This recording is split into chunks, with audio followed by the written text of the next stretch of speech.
Hello. And well, I'm sat next to one of my flower beds, my wildflower beds, and well, you're amongst them, and I'm sat at the edge of it. It's just a raised bed here on the allotment. It's one of the first things actually that went in.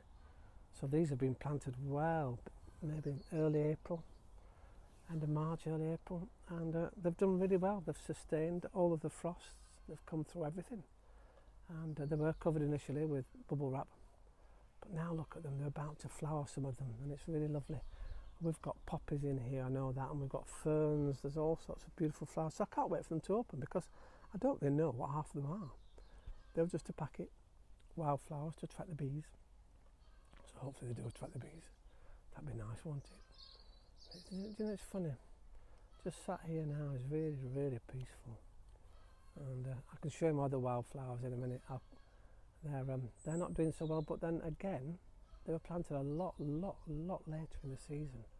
In fact, I think they've only been in a month and they're slowly coming up. They went into cold ground, and in the early days I probably didn't water them enough, but they get plenty of water now and they are coming. These, to tell you the truth, well, it's because they're in a raised bed, they do get watered, but really not as much, and they've done really well. So, but then wildflowers survive, don't they? Survive on their own in the wild, without, well, much water. So this is going to be really lovely when I can sit here with you in a few weeks' time and these are all in blossom. Won't that be lovely?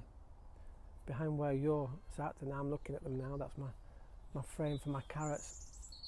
What's really interesting about the carrots is at the moment, the ones that I transplanted, so the ones that are individual ones in the rows, they're not doing as well as the ones that I left bunched together. And yeah, it's very interesting. They must like company, but they're surviving. They're all doing really well. They're watered heavily at the moment. And well, next to here I've got another raised bed, and again sown with wildflowers, but also with gladioli and sunflowers. And everything in that bed is starting to shoot up, especially the gladioli. We'll have a look in a minute. I'll show you some pictures of those. And I'm sat down near my feet here is my bank. Do you remember I planted those? Was it 17 sunflowers? Well, they've survived and they're coming along nicely. So it's lovely what you plant, isn't it? And it comes. Because, well, you don't expect, you don't know, do you, whether seeds are good or not. But things are growing. Well, in a moment, I'm going to hand you over to me inside the growing frame.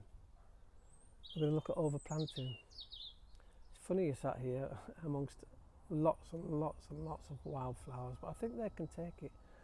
Most things like my lettuces in the growing frame, there's a lot of them. But that's because I think when you first plant, and I did this year, I got a bit excited and planted a whole packet of lettuce. Well, the whole lettuce packet has grown, and so we've got lettuce abound. So it's very interesting.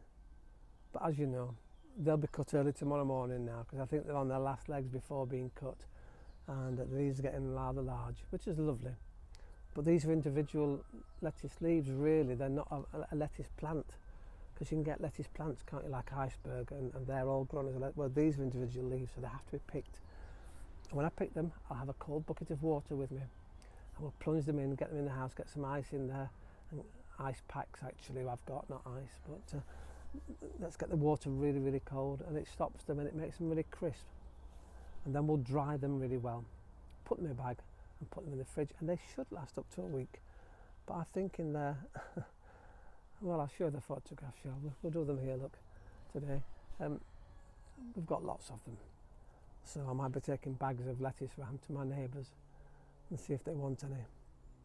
We've got pictures of peas in there, I'll show you the peas as well. And I've found my parsnips. Aren't they looking good? Do you remember, I couldn't remember where they were? Well, they're there. My turnips, they are coming back, but slowly. I think I've overbattered the leaves, I left them too late to move, but they will grow. I just have to be patient now. I know they'll come back. And my potatoes are doing well. It's funny, I had to redust them with flour because I found only a few aphids on them. And my next door neighbour here on the allotment, he said, I don't know, lad, all I need to do is get a bit of washing up liquid in a bit of water and spray them, and that'll stop them in their tracks. So there's two ways of getting rid of aphids off your potatoes. In fact, aphids off anything really. Well, I ought to go now and water my, well, everything. I was about to say my tomatoes, but they have a pre-water every morning, I know. But everything needs a little dousing. They had a 1-to-1 last night, watering can at the base of their feet with a little bit of feed in, plant feed. Now if you do put plant feed in your stuff, don't put extra in. It's like taking 2 vitamin tablets, isn't it? It doesn't work. Just take the one and give those the dose they need. Don't think, oh, it says 2, I'll put 5 in. It doesn't help them. In fact, it could even make it worse. So give it a right amount of dosage in the water, especially when you're putting your tomato plant food in. They don't like too much at once. Well, I think I've rambled too much here. I think I ought to let you go. Well, from a beautifully sunny Yorkshire Allotment here. Have a wonderful day. But before I go, remember, follow the link, jezgrows.com. And when you get to YouTube, have a look at my archive. All of my videos are on the archive now. So you can look back, right back to the very beginning when this plot of land was nothing really. So enjoy that. And if you do go and subscribe, press the little bell, because that means you'll get a little notification every time I post a new video onto YouTube. It's nice to talk to you all, and we'll see you soon. Ta-ra for now.